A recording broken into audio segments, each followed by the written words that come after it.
Hey guys, कैसे हो आप सभी। Welcome back to our channel the Indian boys reaction. तो गाइस आज की वीडियो होगी बहुत इंटरेस्टिंग, क्योंकि आज नॉलेज वाली वीडियो है। हमें यहाँ पे मिली इंटरेस्टिंग वीडियो होगी। जो शुगर है उसको अल्लाह ने हराम क्यों माना है, तो उसको हम देखेंगे पूरा। यहाँ पे जो फैक्ट बताए हैं इसने बंदे ने वीडियो बनाई है, AI से वीडियो बनाई है, तो उसमें देखेंगे पूरा कि क्यों माना है। हमें नॉलेज मिलेगी क्या है, ऐसा क्या बात हो गई है जिससे ये अल्लाह ने हराम माना है शुगर को। तो वीडियो चलाने से पहले मैं आपको ये बोलूंगा हमारे चैनल को सब्सक्राइब जरूर करें। तो चलते हैं वीडियो के ऊपर। एक सवाल है जो सदियों से इस्लामी मुफक्किरीन और आलिमों के दरमियान मौजूद है। एक ऐसा सवाल जिसने ईमान वालों को हैरत में डाला, शक करने वालों को चैलेंज किया और खुदाई हिकमत पर गहरी सोच विचार की दावत दी। अल्लाह जो सब कुछ जानने वाला और सबसे हिकमत वाला है, किसी जानवर को पैदा करके उसे हराम क्यों करेगा? वो बनाने वाला जिसने हर जिंदा चीज को एक मकसद और मुकम्मल तरकीब से बनाया, उसने सूअर को इस जमीन पर क्यों रखा? उसे घूमने और अपनी नस्ल बढ़ाने की इजाजत क्यों दी? और फिर भी इस मखलूक और अपने आखिरी पैगाम पर चलने वाले मोमिनों के दरमियान एक ना टूटने वाली लकीर क्यों खींच दी? ये कोई आम सवाल नहीं है और इसका जवाब भी आम नहीं है। अगर आप इस कहानी को शुरू से आखिर तक जानेंगे तो आपको ना सिर्फ इस सवाल का जवाब मिलेगा, बल्कि ये आपके अल्लाह की हिकमत, कुरान की गहराई और इस्लाम के मुआजिज़े के बारे में सोचने का नजरिया ही बदल देगा। इस सफर को शुरू करने से पहले कमेंट्स में हमें ये जरूर बताएं कि आप ये वीडियो कौन से शहर या कौन से कमेंट जरूर करना। तो चलिए शुरू करते हैं। अल्लाह के नाम से जो निहायत मेहरबान और रहम करने वाला है। अल्लाह सुब्हानहू व तआला ने इस कायनात को मुकम्मल हिसाब किताब से बनाया है। उसने कहकशाएं, सितारे, समंदर, पहाड़, नदियां, जंगल, कीड़े मकोड़े, परिंदे, मछलियां और जमीन पर चलने वाली हर मखलूक को पैदा किया। और उसने कोई भी चीज बगैर हिकमत के पैदा नहीं की। इस कायनात का एक जर्रा भी बगैर किसी मकसद के वजूद नहीं रखता। कोई भी मखलूक बेमकसद सांस नहीं लेती। ये हर मुसलमान का बुनियादी अकीदा है। अल्लाह बगैर हिकमत के कोई काम नहीं करता। अल्लाह बगैर वजह के कोई हुक्म नहीं देता और अल्लाह अपनी गहरी खुदाई हिकमत के बगैर किसी चीज से मना नहीं करता, जिसे कभी हमारा महदूद इंसानी दिमाग समझ लेता है और कभी नहीं समझ पाता। सूअर उन्हीं मौज़ूआत में से एक है जहां इंसान जब वो ध्यान से देखता है, साइंस की नज़र से, मेडिसिन की नज़र से, रूहानी समझ की नज़र से, कुरान और हज़रत मोहम्मद सल्लल्लाहु अलैहि वसल्लम की मुस्तनद सुन्नत की नज़र से, तो उसे थोड़ा थोड़ा समझ आने लगता है कि इस मखलूक को क्यों पैदा किया गया, इस दुनिया के बड़े निज़ाम में इसका क्या किरदार है। और अल्लाह ने इंसानियत पर अपनी लामहदूद रहमत के नाते वो मुकद्दस हद क्यों मुकर्रर की और फरमाया कि ये तुम्हारे लिए नहीं है। इस सफर के शुरू होने से पहले अगर आप इस चैनल पर नए हैं तो इस चैनल को सब्सक्राइब कर लें और नोटिफिकेशन ऑन कर दें, क्योंकि हर वीडियो जो हम रिलीज करते हैं वो इस्लाम सब्सक्राइब कर दो गाइस चैनल को, और आप एक भी मिस नहीं करना चाहते। तो आइए बिल्कुल शुरू से यानी तख्लीक से शुरू करते हैं। जब अल्लाह ताला ने इस दुनिया को बनाया तो उसने इसको एक मुकम्मल निज़ाम के तौर पर बनाया, एक ऐसा जुड़ा हुआ जिंदा निज़ाम जहां हर मखलूक का एक किरदार है। मधुमक्खी फूलों से रस चूसती है, गिद्ध मुर्दा जानवरों को साफ करते हैं, केंचुआ मिट्टी को नरम और जरखेज बनाता है, शार्क समुंदर का बैलेंस बरकरार रखती है। हर जिंदा चीज चाहे वो कितनी ही छोटी, अजीब या बेमानी क्यों ना लगे, जमीन के इस बड़े माहौलियाती निज़ाम यानी इकोसिस्टम में एक किरदार अदा करती है। और सूअर भी इससे मुख्तलिफ नहीं है। इकोसिस्टम के एतबार से सूअर एक ओमनिवोर और स्कैवेंजर यानी गंदगी खाने वाला है। इसका ऐसा बनाया गया है जो ऐसी चीजें हजम कर लेता है जिन्हें दूसरे जानवर छोड़ देते हैं। ये सड़ते हुए पौधे, बीमार गोश्त, वेस्ट, गंदगी और ऐसी बायोलॉजिकल बाकियात खाता है जो ज्यादातर दूसरी मखलूकात खतरनाक या बेकार होती है। इकोलॉजी की जबान में सूअर एक सफाई करने वाला है। ये दुनिया के बायोलॉजिकल वेस्ट मैनेजमेंट सिस्टम का हिस्सा है और ये पहली वजह है कि अल्लाह ने सूअर को क्यों पैदा किया। इंसानों के खाने के लिए नहीं, बल्कि जमीन को साफ रखने और उसे मेंटेन करने के लिए। इस पर गहरी सोच विचार करें। अल्लाह जो सबसे बड़ा हिकमत वाला है, उसने एक ऐसी मखलूक बनाई जिसका जिस्म गंदगी को प्रोसेस करने के लिए बना है। इसका स्टमक आम जानवरों के मुकाबले में बहुत कम वक्त में चीजों को हजम कर लेता है। जिसका मतलब ये है कि ये अपने अंदर जाने वाले जहरीले मादों, पैरासाइट्स और बीमारी फैलाने वाले जरासीम को पूरी तरह खत्म और खारिज नहीं कर पाता। ये जो कुछ खाता है उसका ज्यादातर हिस्सा उसके गोश्त में जज्ब हो जाता है, जिसमें नुकसानदेह अनासिर भी शामिल होते हैं। इसका जिस्म एक जिंदा फिल्टर की तरह है जो माहौल से आलूदगी को अपने अंदर खींच लेता है, लेकिन एक आम फिल्टर के बरक्स जो गंदगी को महफूज तरीके से रोक लेता है, सूअर का गोश्त उस सब को अपने अंदर जमा कर लेता है जो भी वो प्रोसेस करता है। ये कोई इत्तेफाक नहीं है, ये बायोलॉजी का कोई हादसा नहीं है, ये एक डिजाइन है, ये हिकमत है।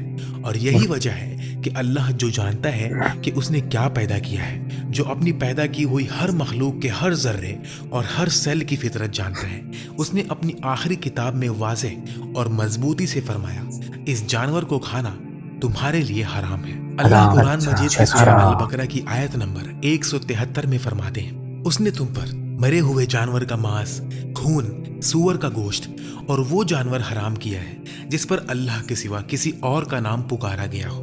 लेकिन जो शख्स मजबूर हो जाए, ना तो बगावत करने वाला हो और ना ही हद से बढ़ने वाला, तो उस पर कोई गुनाह नहीं। बेशक अल्लाह बहुत बख्शने वाला और रहम करने वाला है। ये आयत बहुत अजीम है। अल्लाह सूअर के गोश्त को खून और मर्दार के साथ उन चीज़ों में शामिल करता है जो नापाक, नुकसानदेह और हराम है, और फिर भी वो आखिर में रहमत का जिक्र करता है। वो फरमाता है कि अगर कोई शख्स वाकई मजबूर हो, मौत के डर से, और उसके पास कोई और रास्ता ना हो, तो रहमत का दरवाज़ा खुला है। यह हमें इस्लामी पाबंदियों की फितरत के बारे में एक अहम बात बताता है। ये कोई सज़ा नहीं है, ये अंधी इताअत का कोई इम्तिहान नहीं है जो मोमिनों को तकलीफ देने के लिए बनाया गया हो। ये हिदायत है, ये हिफाजत है, ये मोहब्बत है जिसे खुदाई कानून के जरिए सच्ची बात है जो बोल रहे हैं। यही पाबंदी कुरान में सूरह अल माइदा आयत नंबर 3, सूरह अल अनआम आयत नंबर 145 और सूरह अन-नहल आयत नंबर 115 में दोहराई गई है।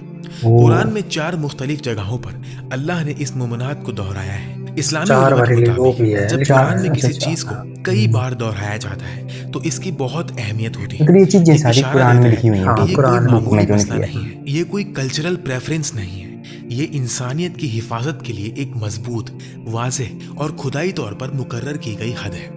अब आइए देखते हैं कि साइंस ने इस मखलूक के बारे में क्या दरियाफ्त किया है, क्योंकि कुरान के सबसे बड़े मौजिज़ों में से एक ये है कि ये ऐसी सच्चाइयाँ बयान करता है जिन्हें साइंस सदियों बाद साबित कर पाई।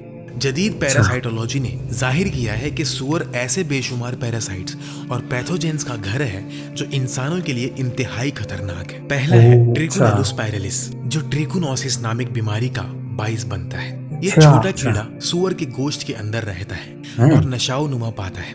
जब कोई इंसान सूअर का ऐसा गोश्त खाता है जो सही तरह ना पकाया गया हो, तो ये पैरासाइट्स जिंदा रह जाते हैं और इंसानी जिस्म में दाखिल हो जाते हैं। फिर ये खून के जरिए सफर करते हैं और इंसानी पत्तों में घुस जाते हैं, खास तौर पर दिल और डायफ्राम के इर्द गिर्द। इसकी अलामत शदीद होती है, बुखार, पत्तों में दर्द, आंखों के इर्द गिर्द सूजन, और शदीद हालत में दिल और न्यूरोलॉजिकल सिस्टम को नुकसान पहुंचाता है। 14 सदियों तक माइक्रोस्कोप से पहले कुरान ने बहुत बड़ा साइड इफेक्ट है ये। गोश्त मत खाओ। दूसरा है टीन्यूसोलियम, सूअर का टेप वॉर्म। एक शख्स न सिर्फ कच्चा सूअर का गोश्त खाने से बल्कि उसके फ्यूजल के साथ राब्ते से भी इसका शिकार हो सकता है। इंसान के जिस्म में दाखिल होने के बाद ये टेप वॉर्म दिमाग तक जा सकता है और न्यूरोसिस्टिसर्कोसिस नाम की बीमारी पैदा कर सकता है, जो दुनिया के बहुत से हिस्सों में बड़ों में मिर्गी की सबसे बड़ी वजह है। तस्वीर करें एक ऐसा पैरासाइट जो खाने के जरिए दाखिल होता है और इंसानी दिमाग में जाकर दौरे और मौत का सबब बन सकता है।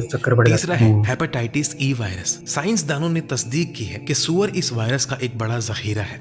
हालांकि सेहतमंद अफराद में ये काबिज इलाज होता है, लेकिन प्रेग्नेंट औरतों और कमजोर इम्यून सिस्टम वालों के लिए ये जानलेवा हो सकता है। सूअर इस वायरस को अपने जिस्म में बगैर किसी वाज़ेह निशाने के रखता है। चौथा है MRSA, जो एक खतरनाक एंटीबायोटिक रेसिस्टेंट बैक्टीरिया है और सूअर पलने वाले माहौल में काफी मिकदार में पाया गया है। और पांचवा, शायद हालिया तारीख से सबसे हैरानकुन मिसाल, इन्फ्लुएंजा वायरस है। सूअर इन्फ्लुएंजा वायरस के लिए एक मिक्सिंग वेसल का काम करता है। सूअर एक ही वक्त में इंसानी और परिंदों के इन्फ्लुएंजा से मुतासिर हो सकते हैं, जिससे नए खतरनाक और वाबाई स्ट्रेन्स पैदा होते हैं। 2009 की H1N1 वबा और 1918 का स्पेनिश फ्लू, दोनों का गहरा ताल्लुक स्वाइन इन्फ्लुएंजा से था। 14 सदियों पहले नबी मोहम्मद सल्लल्लाहु अलैहि वसल्लम के पास वायरोलॉजी की किताबें या माइक्रोस्कोप्स नहीं थे। ان کے پاس وحی تھی اور اس وحی کے ذریعے انسانیت کو بتایا گیا اس جانور سے دور رہو. لیکن اس پابندی کے پیچھے حکمت صرف بایولوجی تک محدود نہیں، ایک روحانی اور اخلاقی تہ بھی ہے. اسلام صرف جسم کی حفاظت نہیں کرتا، یہ دل اور روح کی حالت پر بھی اثر انداز ہوتا ہے. عظیم عالم ابن القیم رحمۃ اللہ علیہ نے خوراک اور مومن کی روحانی حالت کے درمیان تعلق پر روشنی ڈالی ہے. جو ہم کھاتے ہیں وہ ہمارے جذبات، رجحانات اور کردار پر اثر انداز ہوتا ہے. اسلامی علماء کا عرصۂ درس سے یہ ماننا ہے کہ جانور کا گوشت اس جانور کی خصوصیت اپنے اندر رکھتا ہے. سور کھانے کے معاملے میں بے پرواہ ہے، یہ اپنا اور دوسروں کا فضلہ کھاتا ہے. علماء نے غور کیا ہے کہ سور میں اپنی مادہ کے حوالے سے غیرت اور حفاظت کے فدان ہوتے ہیں. قرآن سورہ البقرہ کی آیت نمبر 168 میں فرماتا ہے، اے لوگو، زمین میں جو کچھ حلال اور طیب ہے یعنی پاک ہے اس میں سے کھاؤ. حلال اور طیب یہ وہ دوہرا معیار ہے جو اسلام کھانے کے لیے مقرر کرتا ہے.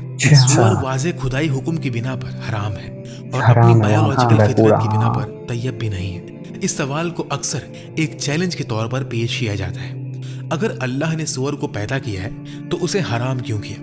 اس کا جواب یہ ہے کہ تخلیق اور اجازت دو بالکل مختلف چیزیں ہیں. اللہ نے زہر، آگ اور وائرسز بھی بنائے ہیں، اس کا یہ مطلب نہیں کہ انسان انہیں کھائیں یا پی لیں. اللہ تعالیٰ نے سور کو پیدا کیا ہے تاکہ وہ ماحول کو صاف کرے. تخلیق کے اس عظیم نظام میں اس کا ایک مقصد ہے، لیکن اس مقصد میں انسانوں کا اسے کھانا شامل نہیں ہے. نبی محمد صلی اللہ علیہ وسلم نے فرمایا، ہر نشہ آور چیزیں خمر ہے اور ہر خمر حرام ہے. اسلامی فقہ میں ایک بنیادی اصول ہے، لا درار ولا دیدار، نہ نقصان اٹھاؤ اور نہ نقصان پہنچاؤ. سور کے گوشت کی ممانعت اس ڈھانچے میں بالکل فٹ آتی ہے کیونکہ یہ نقصان پہنچاتا ہے. مزید یہ کہ سور کی ممانعت صرف اسلام تک محدود نہیں تھی. تورات میں حضرت موسیٰ علیہ السلام کی وحی میں واضح طور پر لکھا ہے کہ سور تمہارے لیے ناپاک ہے، اس کا گوشت مت کھاؤ. حضرت عیسیٰ علیہ السلام کی اصلی تعلیمات میں بھی یہی پابندی تھی. موسیٰ علیہ السلام سے لے کر عیسیٰ علیہ السلام اور پھر محمد صلی اللہ علیہ وسلم تک کا اصلی خدائی پیغام ہمیشہ ایک جیسا رہا ہے کہ سور مومنوں کی خوراک نہیں ہے. ہزاروں سالوں تک نازل ہونے والی ان وحیوں میں یہ تسلسل خود ایک معجزہ ہے کہ ان سب کا سرچشمہ ایک ہی خدا ہے. انسانی تاریخ کے زیادہ تر حصے میں جن کمیونٹیز نے اس خدائی پابندی پر عمل کیا انہیں اس کا بہت بڑا فائدہ ہوا اور وہ ایسے بیماریوں سے محفوظ رہے جن کی موجودگی کا انہیں علم تک نہیں تھا. امام الغزالی رحمۃ اللہ علیہ کے مطابق خدائی احکامات کے پیچھے حکمت کئی سطحوں پر کام کرتی ہے، جسمانی، روحانی، سماجی اور پیور سبمیشن کے لیول پر، جہاں مومن بس اللہ کی اطاعت کرتا ہے. قیامت کی نشانیوں میں بھی نبی علیہ الصلوۃ والسلام نے فرمایا کہ حضرت عیسیٰ علیہ السلام آخری زمانے میں آئیں گے تو وہ سور کو قتل کریں گے اور جزیہ ختم کریں گے. اس کا مطلب علماء یہ بتاتے ہیں کہ وہ سور کھانے کی عادت کو مکمل ختم کر دیں گے اور اصل خدائی نظام کو بحال کریں گے. سور مذہبی گمراہی اور خدائی قانون کے ترک کرنے کی علامت سے جڑا ہے. آج جدید نیوٹریشن سائنس نے بھی یہ ثابت کیا ہے کہ پروسیسڈ پورک پروڈکٹس کا زیادہ استعمال کولوریکٹل کینسر کے خطرے کو بڑھاتا ہے. ورلڈ ہیلتھ آرگنائزیشن نے اسے گروپ 1 کارسینوجن قرار دیا ہے. جو لوگ حلال خوراک پر چلتے ہیں ان میں ایسے کینسرز کی شرح کافی کم دیکھی جاتی ہے. میرے کو تو آج تک پتہ نبی علیہ الصلوۃ والسلام نے پہلی بار میں اور قرآن کو بہترین علاج بتایا اور کھانے پینے میں ماڈریشن پر زور دیا. انہوں نے فرمایا کہ پیٹ کو 1/3 کھانے کے لیے، 1/3 پانی کے لیے اور 1/3 سانس کے لیے چھوڑنا چاہیے. ہر بار جب کسی مسلمان کو سور کا گوشت پیش کیا جاتا ہے اور وہ انکار کرتا ہے تو اس لمحے میں اسے یاد آتا ہے کہ وہ اللہ کا بندہ ہے اور اس کی مرضی اللہ کے آگے جھکی ہوئی ہے. ابن القیم رحمہ اللہ نے اسے تزکیہ نفس یعنی پیوریفیکیشن کا نام دیا. اللہ جب کسی چیز سے منع فرماتا ہے تو اس کے بدلے بہتر چیز ضرور عطا کرتا ہے. بیف، مٹن، مرغی، مچھلی اور دالوں میں وہ سب غذائیت ہے جو انسان کو چاہیے. سور کی ممانعت اسلام محدود سخاوت میں ایک بہت ہی چھوٹا اور مقصد والا ایکسیپشن ہے. جنگلات میں جنگلی سور مٹی کی ہواداری اور بیج پھیلانے کا کام کرتے ہیں جو ان کا ماحولیاتی کردار ہے. قرآن نے بڑی حکمت سے سور کا گوشت کہا ہے. خود سور کے وجود کو برا نہیں کہا. یہ اللہ کی دی ہوئی فطرت کے بھی مطابق ہے جو انسان کو نقصان دہ چیزوں سے روکتی ہے. آخر میں یہ توکل کا معاملہ ہے. اللہ کے احکامات کے پیچھے ایسی وجوہات ہیں جو ہماری محدود عقل سے باہر ہے. مومن اس پر عمل کرتا ہے کیونکہ قرآن کہتا ہے. رسول صلی اللہ علیہ وسلم نے تصدیق کی ہے साइंस इसे साबित कर रही है और उसकी अपनी फितरत इसे मानती है। ये सवाल कि अल्लाह ने सूअर क्यों पैदा किया जबकि वो इस्लाम में हराम है, दरअसल हिकमत के अजीम दरवाजे खोलता है। सूअर को एक मकसद के साथ पैदा किया गया, इसे रहमत के साथ हराम गंदगी किया जिंदगी गया उसको या गंदगी इस पूरी पर हिकमत के साथ पाबंदी लगाई गई। अल्लाह हमें हिकमत अता फरमाए, हमारे दिलों को अपनी हिदायत की गहराई के लिए खोल दे और हमें उन लोगों में से बनाए जो अल्लाह का हुक्म सुनते हैं और इताअत करते हैं। आमीन या रब्बल आलमीन। तो गाइज यहाँ पे हमने वीडियो देखी तो इसमें मतलब हमें ये पता चला कि सूअर को क्यों हराम माना है अल्लाह ने। और यहाँ पे जैसे बताया इन्होंने क्या गाइज, हमारे क्वेश्चन ये थे कि हमें नॉलेज तो बहुत सारी मिली इस वीडियो देख के, और हमें ऐसा पता नहीं था कि ऐसा ऐसा भी होता है। और गाइज एक क्वेश्चन था आपसे कि जहाँ पे मुस्लिम कंट्रीज हैं कोई भी, वहाँ पे क्या सूअर को नहीं खाते हैं?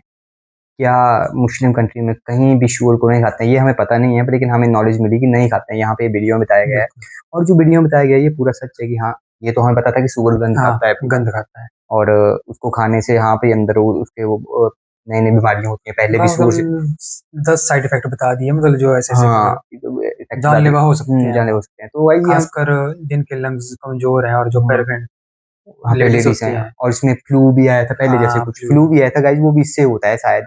और गाइज जैसे कि हमने यहाँ पे देखा है कि सूअर को मतलब जो भगवान अल्लाह ने सूअर को हराम माना है, तो इसमें हराम तभी माना होगा कि इसमें बीमारियां लगती होंगी इसके जो गोश्त होता है उसको खाने से। तो हमें ये बताएं जरूर कि वहाँ पे कोई भी सूअर का गोश्त नहीं खाता है कि खाता है कोई? बिल्कुल। और अगर आपको हमारा रिएक्शन अच्छा लगा हो तो लास्ट में मैं आपको यही बोलूंगा कि हमारी वीडियो को ज़्यादा प्यार दें, हमारे चैनल को सब्सक्राइब जरूर करें, और जो हमारी वीडियो उसको शेयर जरूर करें। और आगे आप कमेंट सेक्शन में बता सकते हैं कौन सी वीडियो चाहिए। और अब हम डेली वीडियो ऐसे लाते रहेंगे। थोड़े हमें प्रॉब्लम थी थोड़ी, तो वीडियो नहीं आ रही थी, लेकिन अब आगे वीडियो डेली आती रहेगी। आप जो वीडियो कमेंट सेक्शन में बताएंगे उस पर हम वीडियो लाएंगे। अब लिंक हमें कमेंट सेक्शन दे देंगे तो हम उस पर वीडियो जरूर बनाएंगे। और ऐसी ही आपको वीडियो मिलती रहेंगी। हमारे चैनल को सब्सक्राइब करना ना भूलें। तो मिलते हैं अगली वीडियो में, तब तक के लिए।